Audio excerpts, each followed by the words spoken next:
Hello guys, welcome back my channel. No more lengthy introduction, this video is a Fallout 3 fix method update crashing when press new game.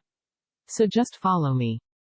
First, you need download d3d9.dll from link in description.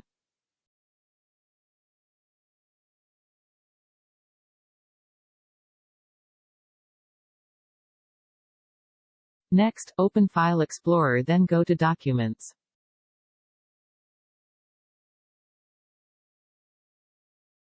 Open My Games folder. Open Fallout 3 folder. Now delete two file Fallout and Fallout Prefs.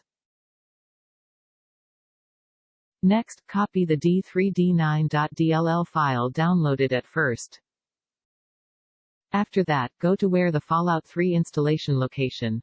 To do that, open Epic Game Launcher. Go to Library. Right-click on Fallout 3, then pick Manage. Click on Open Install Location. Open Fallout 3 GOTY English folder. And paste the d3d9.dll file right here.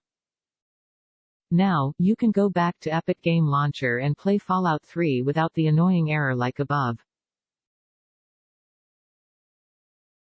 If you have any other method, leave a comment below the video. Thanks.